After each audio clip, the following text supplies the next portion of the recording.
Have you ever tried to save money and felt like you had to give up everything you enjoy? Going out with friends, ordering that food you love, or even enjoying a different weekend? The truth is, many people give up on managing their spending because they believe that financial awareness means living in constant sacrifice. But here's the good news. It's possible to save money without suffering. In this video, you're going to learn how to reduce your expenses without giving up what makes you happy, using practical strategies and a new mindset about money. It's not about cutting everything, it's about choosing better, about redefining your priorities and keeping what truly matters. You don't need to live in deprivation, you just need to learn how to balance. It all starts with clarity. Before thinking about where to cut, you need to know where your money is going. Many young adults, between 20 and 35 years old, live on financial autopilot. They receive, spend, and at the end of the month ask themselves, where did all my money go? The first step is to map out your habits. Take the last 30 days from your bank statement and categorize your expenses. Separate what's essential, housing, transportation, food, what's variable, entertainment, delivery, impulse purchases, and what's invisible, forgotten subscriptions, bank fees, late payment interest. Just by doing this, you'll already start to see what can be adjusted without pain, because many of these expenses don't even bring you that much value. Now let's get practical. How do you reduce expenses without giving up what brings you joy? The answer lies in smart substitutions. Want to keep your social life active? Instead of going out to dinner 3 times a week, how about hosting 2 gatherings at home with friends and 1 dinner out using a discount?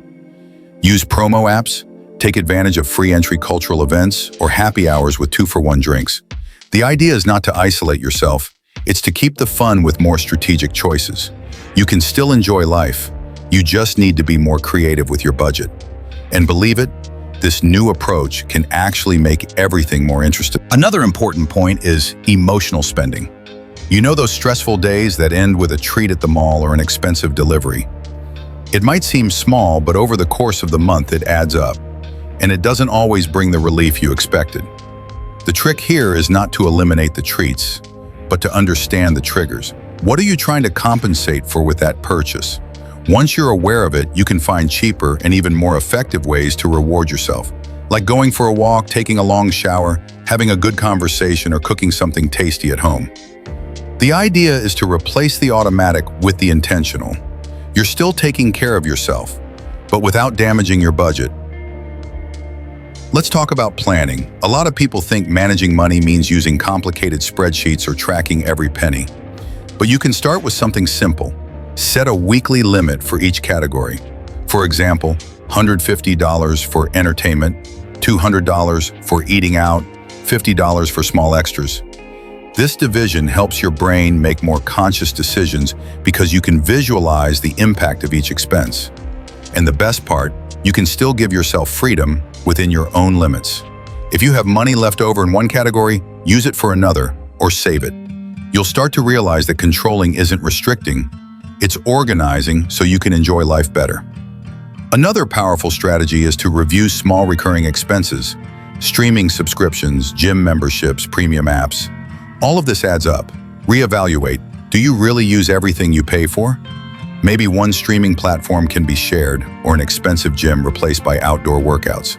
The secret is keeping what's essential and cutting what became a habit out of convenience. And yes, this also applies to food delivery.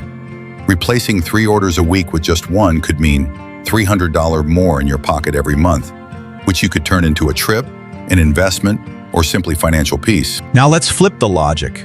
Instead of only thinking about what's going out, start thinking about what's coming in. What do I mean? Create small extra income streams from what you already know or enjoy doing. Do you like cooking? You can sell healthy snacks to colleagues. Are you good at design? Take on simple freelance work. Do you know how to edit videos or write well? Offer those services online. Generating a side income, even a small one, relieves pressure on your budget and allows you to keep enjoying what you love without guilt. This also changes your relationship with money. It's no longer just something that disappears, but something you attract and generate. Finally, remember, pleasure and financial organization are not enemies. Quite the opposite. When you learn to balance both, life gets much lighter. You don't need to give up what you love. What you do need is to understand what truly brings you joy, cut what doesn't add value, and use money as a tool to live with more freedom and less stress. Changing your habits isn't about restriction, it's about awareness.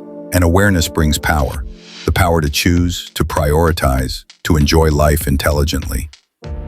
If you've made it this far, you've already taken the first step, seeking a new relationship with money. Now, here's a challenge for you. In the next 24 hours, choose one habit that you can adjust without feeling deprived. It could be one less delivery order, swapping a cafe visit for a homemade coffee, or reviewing your subscriptions. One small step. Then share in the comments what you chose to change and how it felt to do it. Let's build a community that saves without suffering, that lives well with balance and awareness. See you in the next video.